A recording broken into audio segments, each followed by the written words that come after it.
கிறிஸ்துவுக்குள் மிகவும் பிரியமானவர்களே, ஆண்டவராக இயேசு கிறிஸ்துவின் விலையேற பெற்ற நாமத்தினாலே அன்பின் நல்வாழ்த்துக்கள். இந்த நாளிலும் உங்களோடு கூட ஒரு சில நிமிடங்கள் ஆண்டவருடைய பிறப்பின் நற்செய்தியை உங்களோடு கூட பகிர்ந்து கொள்வதில் மிக்க மகிழ்ச்சி அடைகிறேன். என் அன்புக்குரியவர்களே, இந்த டிசம்பர் மாதம் என்றாலே, இந்த கிறிஸ்மஸ் என்றாலே உலகத்தில் இருக்கிற எல்லா மக்களுக்கும் மிகுந்ததான ஒரு சந்தோஷம் உண்டாக்கக்கூடிய நாள். ஏனென்று சொன்னால், எல்லா ஜனத்துக்கும் சந்தோஷத்தை கொடுக்கக்கூடியது இயேசு கிறிஸ்துவனுடைய பிறப்பு. ஆகையினால தான் இயேசு கிறிஸ்து இந்த உலகத்தில் பிறந்தபோது லூக்கா எழுதின நற்செய்தி நூல் 2ஆம் அதிகாரம் 10வது வசனத்தில் நாம் நிவேதமாய் வாசிக்கிறோம். எப்படி என்று சொன்னால், தேவதூதன் அவர்களை நோக்கி, பயப்படாதிருங்கள், எல்லா ஜனத்துக்கும் மிகுந்த சந்தோஷத்தை உண்டாக்கும் நற்செய்தி உங்களுக்கு அறிவிக்கிறேன்.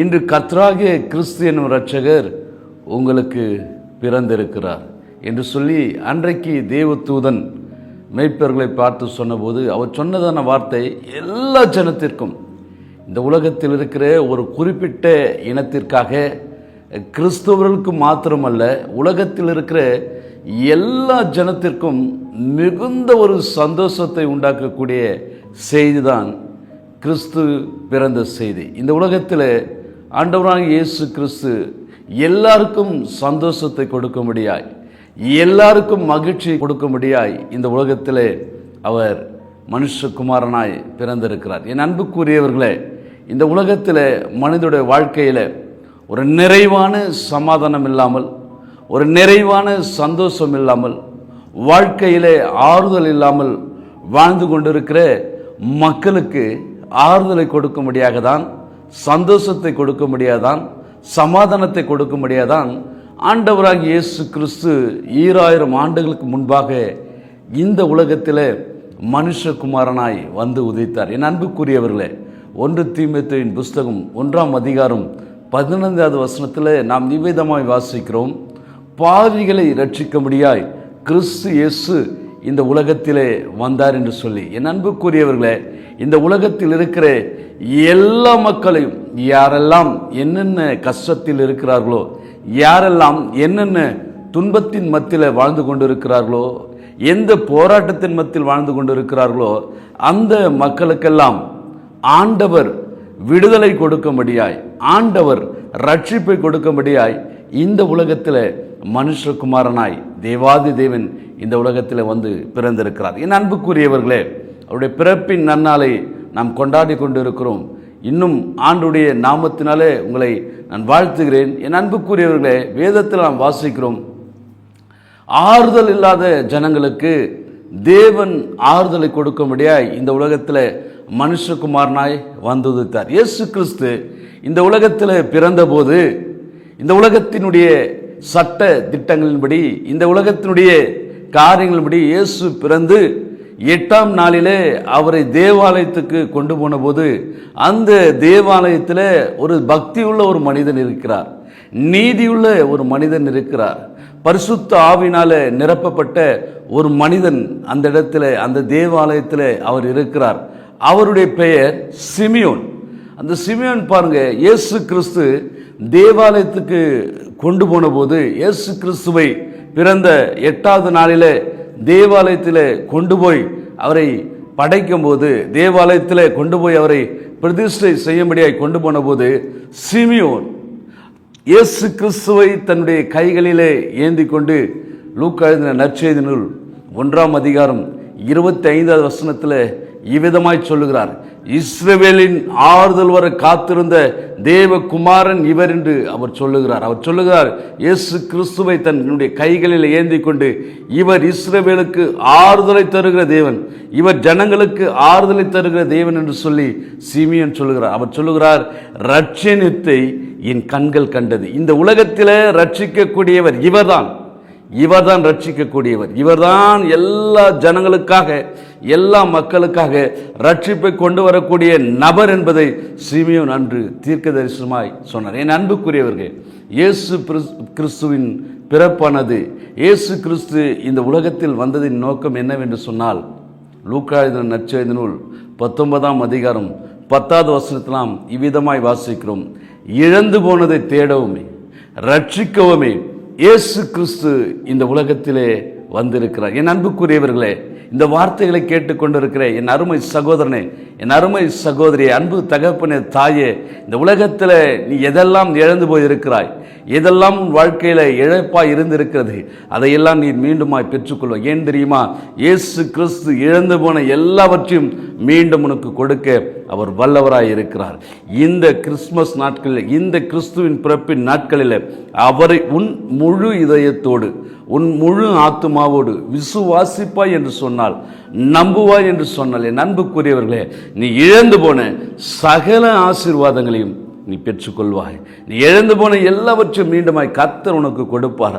ஆகையினால தான் உன்னை ஆசீர்வதிக்கும்படியாக, உனக்கு சந்தோஷம் கொடுக்கும்படியாக, உனக்கு ஆறுதல் கொடுக்கும்படியாக, உனக்கு சமாதானம் கொடுக்கும்படியாக எம்பெருமானாகிய இயேசு கிறிஸ்து அந்த பரலோகத்திலிருந்து இந்த மனுஷனை மீட்கும்படியாய் இந்த மண்ணுலகத்தில் மனிதனாய் வந்து பிறந்தார். அவரை நாம் விசுவாசிக்கும் போது, அவரை நான் நம்பும் போது, நம்முடைய வாழ்க்கையில நாம் நினைக்காத, நாம் எதிர்பார்க்காத ஒரு பெருத்த சமாதானத்தை தேவன் கொடுக்க வல்லவராய் இருக்கிறார்.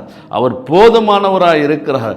ஆண்டுடைய சமூகத்தில் அவரை விசுவாசிக்கும் போது, லூக்கா எழுதின நற்செய்தி நூல் 2ஆம் அதிகாரம் 10வது வசனத்தின் பிரகாரமாக, இதோ எல்லா ஜனத்துக்கும் ஒரு குறிப்பிட்ட ஜாதி அல்ல, ஒரு குறிப்பிட்ட கோத்திரம் அல்ல, ஒரு குறிப்பிட்ட மனுஷன் அல்ல, எல்லா மனிதருக்கும், படித்தவர்கள், படிக்காதவர்கள், ஏழையாக இருந்தாலும் சரி, பணக்காரனாக இருந்தாலும் சரி, யாராக இருந்தாலும் சரி, அவருடைய திருமுகத்தை நோக்கி பார்க்கிற எல்லா மனிதருக்கும் ஒரு மிகுந்த சந்தோஷம். வாழ்க்கையில் சந்தோஷத்தை இழந்து போயிருக்கிறாயா? வாழ்க்கையில் சமாதானத்தை இழந்து போயிருக்கிறாயா? ஆண்டவராக இயேசு கிறிஸ்து உனக்காக தான் பிறந்தார். என் அன்புக்குரியவர்களே, இந்த நல்ல நாளிலே ஆண்டவர் மேல நம்பிக்கை வை, ஆண்டவர் மேல விசுவாசம் வை. அவர் சொல்லியிருக்கிறார், எல்லா ஜனத்துக்கும் மிகுந்த சந்தோஷத்தை உண்டாக்கும் நற்செய்தி. அது என்ன? கிறிஸ்து உனக்காக பிறந்திருக்கிறார். கிறிஸ்து உனக்காக பிறந்திருக்கிறார். உன்னை வாழ வைக்கும்படியாய் ஆண்டவராக இயேசு கிறிஸ்து இந்த உலகத்தில் பிறந்திருக்கிறார். அவர் உனக்குள்ளே ஆளுகை செய்கிறவராய், அவர் உன்னுடைய குடும்பத்தில் ஆளுகை செய்கிறவராய், உன் பிள்ளைகள் மத்தியில் ஆளுகை செய்கிறவராய், உன்னோடு கூட ஆளுகை செய்கிற தேவனாய் அவர் உன்னோடு கூட இருக்கிறார். மத்திய எழுதின நற்செய்தி நூல் 1ஆம் அதிகாரம் 23வது வசனத்தில் நாம் வாசிக்கிறோம் அல்லவா? ஒரு கன்னிகை கர்ப்பவதியாகி ஒரு குமாரனை பெறுவா, அவருக்கு இயேசு என்று பெயரிடுவாயாக. ஏனெனில் அவர் தமது ஜனங்களின் பாவங்களை நீக்கி ரட்சிப்பார். ஆமென். நம்முடைய பாவங்கள் எல்லாம் நீக்கி நம்மை ரட்சிக்கக்கூடிய தேவனாய் அவர் இருக்கிறார். அது மாத்திரமல்ல, அதே மத்திய எழுதின நற்செய்தி நூல் 1ஆம் அதிகாரம் 23வது வசனத்திலே நாம் எவ்விதமாய் வாசிக்கிறோம். ஒரு கன்னிகை கர்ப்பவதியாகி ஒரு குமாரனை பெறுவார், அவருக்கு இம்மானுவேல் என்று பெயரிடுவார்கள். இம்மானுவேல் என்பதற்கு தேவன் நம்மோடு இருக்கிறார் என்று அர்த்தமாம். என் அன்புக்குரியவர்களே, ஆண்டவர் நம்மோடு வாசம் பண்ணும்படியாய், நம்மோடு தங்கி இருக்கும்படியாய், நாம் போகிற எல்லா இடங்களிலும் நம்மோடு கூட இருக்கும்படியாய், நம்முடைய நேளாய் அவர் இருக்கிறார். அவர் நம்மோடு கூட இருக்கிற தேவன் நம்மோடு கூட இருக்கும்படியாய் தான் இந்த உலகத்தில் மனுஷகுமாரனாய் பிறந்திருக்கிறார். இந்த நாளில் அதை நான் நம்புவோம், விசுவாசிப்போம். இயேசு கிறிஸ்து ஒரு சாதாரண மனிதன் என்று நாம் நினைக்க வேண்டாம். அவர்தான் அண்ட சராசரங்களை உருவாக்கினவர். அவர் ஆதியிலே பிதாவாய் இருந்தார். எல்லாவற்றையும் சிருஷ்டித்தவர் அவர்தான், எல்லாவற்றையும் உருவாக்கினவர் அவர்தான். அவராலே அன்றி ஒன்றும் உருவாக்கப்படவில்லை. கொலோசியர் புத்தகத்தில் நாம் வாசிக்கிறோம், எல்லாம் அவர் மூலமாக அவருக்காகவே சிருஷ்டிக்கப்பட்டது என்று சொல்லி நாம் வாசிக்கிறோம். ஏனென்று சொன்னால், இந்த அண்ட சராசரங்களில், இந்த உலகத்தில் பார்க்கிற எல்லாவற்றையும் படைத்தவர் அவர், எல்லாவற்றையும் உருவாக்கினவர் அவர். அவர் எல்லாவற்றையும் சிருஷ்டித்தார். ஆனால் மனிதனை சிருஷ்டித்தார். மனிதன் பாவம் செய்து தேவ மகிமையை இழந்ததற்கு பிற்பாடாக தான் மனுஷன் தேவனை விட்டு தூர போனதற்காக மீண்டுமாய் தூர போன, எங்கேயோ போன அந்த மனிதர்களை, தம்மால் படைக்கப்பட்ட, தம்மால் உருவாக்கப்பட்ட தம்மால் சிருஷ்டிக்கப்பட்ட மனிதர்களை உன்னையும் என்னையும் அவரோடு கூட சேர்த்து கொள்ளும்படியாய், அவரோடு கூட வைத்து கொள்ளும்படியாய் அந்த உன்னதமான தேவன் இந்த உலகத்திலே மனுஷகுமாரனாய் வந்தார். அல்லேலூயா. யோவான் எழுதின சுவிசேஷ புத்தகம் 3ஆம் அதிகாரம் 16வது வசனத்தில் இவ்விதமாய் நாம் வாசிக்கிறோம். தேவன் தம்முடைய ஒரே பேரான குமாரனை விசுவாசிக்கிறவன் எவனோ அவன் கெட்டு போகாமல் நித்திய ஜீவனை அடையும்படிக்கு அவரை தந்தருளி இவ்வளவாய் உலகத்தில் அன்பு கூர்ந்தார். நம்மீது அன்பு கூறும்படியாய் இந்த உலகத்திலே இயேசு கிறிஸ்து மனிதனாய் வந்தார். அல்லேலூயா.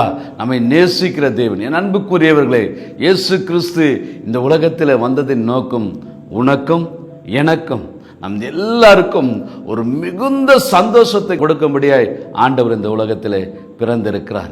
விசுவாசிப்போம், நம்புவோம்.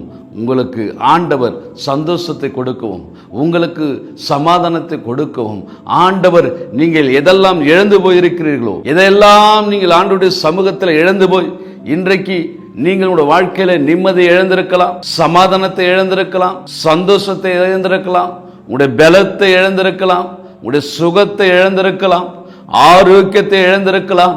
எதெல்லாம் நீங்கள் இழந்து போனீர்களோ, எதெல்லாம் உங்களுடைய வாழ்க்கையில இழப்பா இருக்கிறதோ, அன்புக்குரியவர்களே விசுவாசிங்கள். கர்த்தருடைய வார்த்தை இழந்து போன எல்லாவற்றையும் ஆண்டவர் உங்களுக்கு மீண்டுமாய் கொடுப்பார்.